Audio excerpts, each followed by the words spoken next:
दोस्तों, आज हम बात करने वाले हैं एक ऐसी घटना के बारे में जहां लोग 15 साल तक फंसे रहे।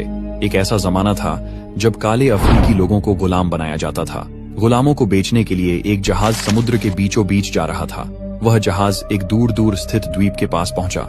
वहां पत्थरों वाली चट्टानों से टकराकर वह जहाज डूब गया। इस हादसे में 122 नाविक और 60 गुलाम ही जीवित बचे।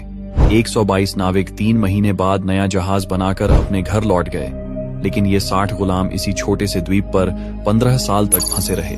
सोचिए, वहां ना पेड़ पौधे थे, ना पानी, ना खाना। 15 साल के कठिन संघर्ष के बाद केवल 7 महिलाएं और एक नन्हा बच्चा ही जीवित बचे। यह सुनकर आपके रोंगटे खड़े हो जाएंगे कि इन लोगों ने इस पूरी अवधि में कैसे जीवित रहकर संघर्ष किया। वीडियो को स्टार्ट करते हैं। यह कहानी शुरू होती है सन 1761 में, जब फ्रांस का वाणिज्यिक जहाज एलुटिल अफ्रीका के पूर्वी तट के बंदरगाह फोल पॉइंट, माडागास्कर से रवाना हुआ था।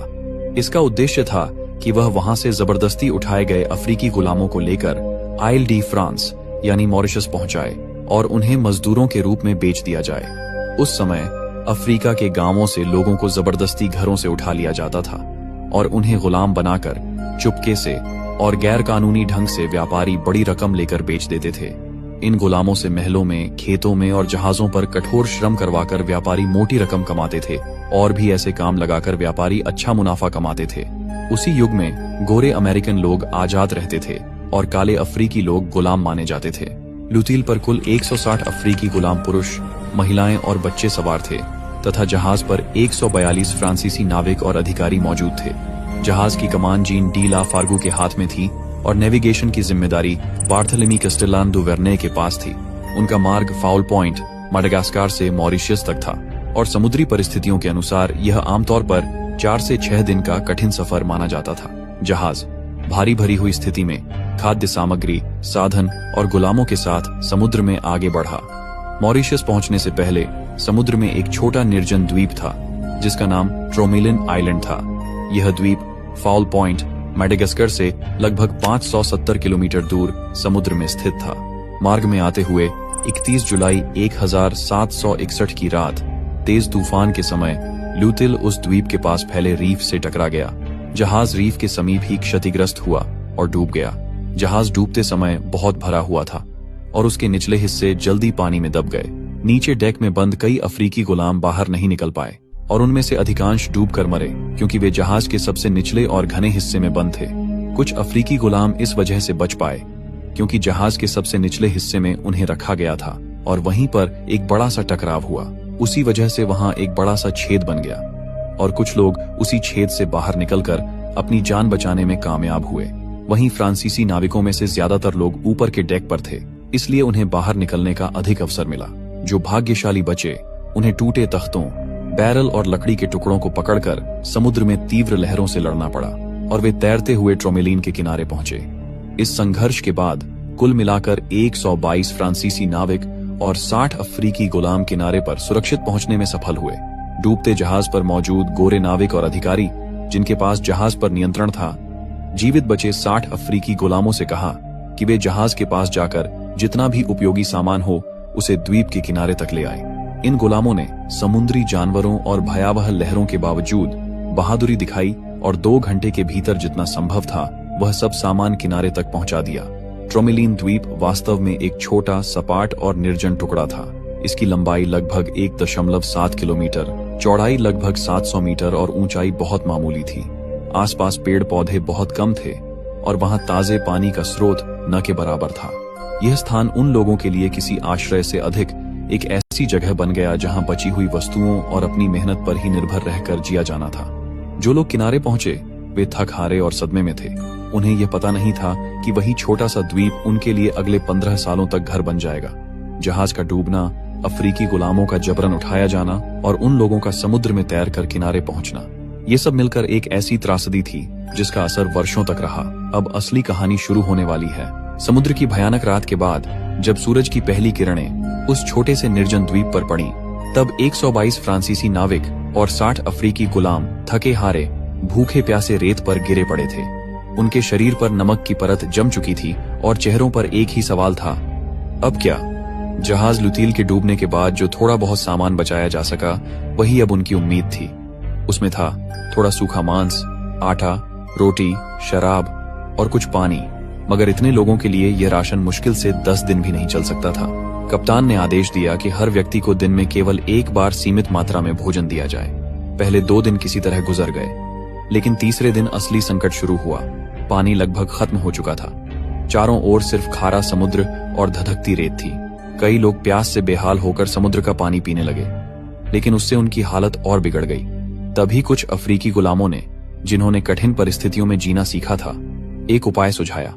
उन्होंने द्वीप के बीचों बीच खुदाई शुरू की। घंटों की मेहनत के बाद जब गीली मिट्टी दिखाई दी और फिर नीचे से मीठे पानी की धार निकली तो सभी के चेहरे पर उम्मीद लौट आई। वह पानी समुद्र का ही था, मगर रेत की परतों से छनकर पीने लायक बन गया था। अब जीवन धीरे धीरे पटरी पर लौटने लगा, मगर उनके पास अब भी एक ही सवाल था, क्या कोई हमें बचाने आएगा? कप्तान ने निश्चय किया कि उन्हें खुद ही रास्ता निकालना होगा। तभी फैसला हुआ कि डूबे हुए लुतले जहाज के बचे हिस्सों से एक नया जहाज बनाया जाए ताकि कुछ लोग जाकर मदद ला सकें। उन्होंने टूटे तख्तों, रस्सियों और पालों से 2 महीने की कठिन मेहनत के बाद एक जहाज तैयार किया। यह वही लकड़ियां थीं जो कभी उनके जहाज लौटिल की थीं, और अब उन्हीं से बना था नया जहाज, जिसे नाम दिया गया ला प्रोविडेंस, यानी उम्मीद का जहाज। इस नए जहाज में कोई भी अफ्रीकी गुलाम नहीं भेजा गया। सिर्फ वे फ्रांसीसी नाविक और अधिकारी सवार हुए जो जीवित बचे थे। जब जहाज चलने वाला था, तब सभी लोगों ने मिलकर आसमान की ओर देखा और प्रार्थना की कि यह यात्रा सफलता लाए और वे मदद लेकर वापस लौटें। कप्तान ने उन 60 अफ्रीकी गुलामों से वादा किया, हम लौटेंगे, तुम्हें यहां से जरूर ले जाएंगे। फिर ला प्रोविडेंस समुद्र की गहराइयों की ओर बढ़ चला, मगर यह सफर आसान नहीं था। समुद्र उग्र था, लहरें ऊंची थीं और जहाज बार बार तूफानों में फंस रहा था। लगातार 4 दिनों तक जूझने के बाद वे लोग मडागास्कर के तट के पास पहुंचे, लेकिन वहां पहुंचने से पहले ही जहाज में बीमारी फैल गई। कुछ ही दिनों में कई नाविक बीमार पड़ गए और उनमें से कई की मौत हो गई। जो लोग बचे, उन्होंने उन मृत नाविकों को समुद्र में ही दफना दिया। आखिरकार कुछ थके मांदे लोग किसी तरह मडागास्कर के तट तक पहुंचे और वहां के गवर्नर को सारी घटना सुनाई। कैसे लुतील डूब गया, कैसे उन्होंने नया जहाज बनाकर जान बचाई और कैसे 60 अफ्रीकी गुलाम अब भी उस निर्जन द्वीप पर फंसे हैं। उन्होंने विनती की कि किसी तरह मदद भेजी जाए, लेकिन गवर्नर ने यह सुनकर गुस्से में जवाब दिया, यह पूरा अभियान गैर कानूनी था। तुम गुलामों को अवैध रूप से ले जा रहे थे। अब मैं कोई जहाज नहीं भेज सकता। वह उस समय युद्ध की स्थिति में था और उसके पास जहाज भी नहीं थे, इसीलिए उसने मदद भेजने से साफ इनकार कर दिया। वह जहाज जो उम्मीद लेकर निकला था, ला प्रोविडेंस, अब बेबस होकर वहीं ठहर गया। जिनके पास मदद मांगने की जिम्मेदारी थी, उन्होंने भी चुप्पी साध ली। उधर ट्रोमेलिन द्वीप पर 60 अफ्रीकी गुलाम हर दिन समुद्र की ओर देखते रहे। वे सोचते रहे, शायद आज कोई जहाज आएगा। उन्होंने तट पर पत्थरों से हेल्प लिखा, धुआं उठाया और आसमान की ओर निहारते रहे, लेकिन कोई मदद नहीं आई। उनके साथी गए थे ला प्रोविडेंस में, पर वे कभी लौटे नहीं। अब इन 60 गुलामों को यह समझ आ गया था, अब उन्हें खुद ही अपने जीवन के लिए लड़ना होगा। और यहीं से उनकी असली जंग शुरू हुई। जब समझ आ गया कि अब कोई मदद नहीं आने वाली, तो बचे हुए 60 अफ्रीकी गुलामों ने मिलकर जीवित रहने के तरीके निकालने शुरू कर दिए। सबसे पहले उन्होंने देखा कि एक बड़ा गड्ढा पहले से ही खोदा हुआ था। यह उनका जीवन केंद्र बन गया। बरसात का पानी वहीं जमा होता और यही उनका पीने का साधन था। समय के साथ वे इसे और गहरा करते गए ताकि थोड़ी सी भी बारिश का पानी लंबे समय तक बचा रहे। लकड़ी बहुत कम थी, लेकिन लुतील जहाज के डूबे हुए मलबे के पास कुछ लकड़ी बची हुई थी जिसे इस्तेमाल किया जा सकता था, पर वह जगह दूर और खतरनाक थी, इसलिए वे उस तक नहीं जा सके। इसके बावजूद उन्होंने रेत खोदकर और अपने आसपास की सामग्री से छोटे छोटे रेत घर और छत जैसी संरचना बनाई। रेत की दीवारें उभार कर, समुद्री घास, टहनियाएं और जहाज के टूटे कपड़ों से उन्हें ढककर आश्रय तैयार किया। खाना पाने के लिए पहले वे किनारे आने वाले छोटे छोटे कछुए और समुद्री पक्षियों पर निर्भर रहे, लेकिन बड़ी मछलियां पकड़ने के लिए उन्हें ठोस उपाय अपनाने पड़े। उन्होंने बांध और जाल बनाना शुरू किया। जहां लहरें आती थीं, वे पत्थर और रेत से जाल जैसी संरचना बनाते ताकि मछलियां उसमें फंस जाएं। मछलियों को आकर्षित करने के लिए वे कछुए के टुकड़े और उसका रक्त डालते। पकड़ी मछलियां वे धूप में सुखाकर संग्रहित करते। यही उनका मुख्य भोजन बन गया। पानी बचाना उनकी सबसे बड़ी प्राथमिकता बन गया। गड्ढे को ढक ढांक कर रखना और पानी को छोटे छोटे बर्तनों में भरकर रखना उनकी दिनचर्या बन गई। जिंदगी का नियम बन गया। हर सुबह और शाम एक व्यक्ति पहरा देता। ताकि कहीं कोई जहाज दिखाई दे। हर किसी के हाथ में एक जिम्मेदारी बांटी गई, कोई पानी संभाले, कोई जाल बनाए, कोई मछली पकड़े और कोई बूढ़ों व बीमारों का ख्याल रखे। इस अनुशासन ने उनके जीवन में नया संकल्प और शक्ति पैदा की। लगभग 3 हफ्तों के भीतर, जिनमें ताकत और साहस था, उन्होंने बची खुची लकड़ी और जहाज के मलबे से छोटी नाव बनाई। इस नाव पर 20 लोग सवार होकर मडागास्कर की ओर चले, ये सोचकर कि वहां जाकर मदद लेकर लौटेंगे। उन्होंने पीछे रह गए लोगों से कहा, हम चलते हैं, हम लौट कर आएंगे, हमारा इंतजार करो। लेकिन वे 20 लोग कभी लौट कर नहीं आए। कौन से तूफान ने उन्हें निगल लिया या कहां फंस गए, आज भी कोई नहीं जानता। समय बीतता गया, महीने, साल गुजर गए। 3 साल तक बचे लोग उनकी वापसी का इंतजार करते रहे। इस दौरान कई लोग बीमारी, भूख और कमजोरी से मर गए। जिनके पास शारीरिक शक्ति बची, उन्होंने रेत घर, गड्ढा और बांधों की मरम्मत में अपनी पूरी ताकत झोंक दी। अपने मरे साथियों को रेत में दफनाकर छोटे छोटे चिन्ह बनाकर उनकी याद को सम्मान दिया। समय के साथ उनका जीवन इतना व्यवस्थित हो गया कि वे एक छोटे समाज की तरह एक दूसरे पर निर्भर होकर जी रहे थे। दूसरी ओर जो फ्रांसीसी नाविक ला प्रोविडेंस में गए थे, वे भी मदद के लिए लौटते रहे। उनमें से एक ने बार बार पत्र और संदेश भेजा, जो सालों तक चलता रहा। अंततः 11 साल बाद यह पत्र किसी और के हाथ लगा, जिसने उसे मडागास्कर के गवर्नर के पास पहुंचाया। गवर्नर ने पत्र पढ़ा और उसमें लिखी दर्दनाक सच्चाई को समझा। फिर बचाव भेजने का आदेश दिया। पहली कोशिश में जहाज द्वीप के पास पहुंचा, लेकिन वहां पानी के नीचे खतरनाक चट्टानें और रीफ फैले थे। आगे बढ़ने पर वही स्थिति होगी जो लुटिला जहाज के साथ हुई थी। कप्तान ने जोखिम न लेकर वापसी कर ली और कहा कि इसे 1 साल बाद फिर आजमाया जाए। इस असफल प्रयास ने ट्रोमलिन पर बसे लोगों की आशा को फिर झटका दिया, पर उन्होंने फिर भी अपने गड्ढे को गहरा किया और बांधों व जालों की सुध ली। फिर 1 साल बाद निरंतर प्रयासों के बाद 29 नवंबर 1776 को फ्रांसीसी जहाज ला डॉफिन ट्रोमलिन द्वीप के पास पहुंचा।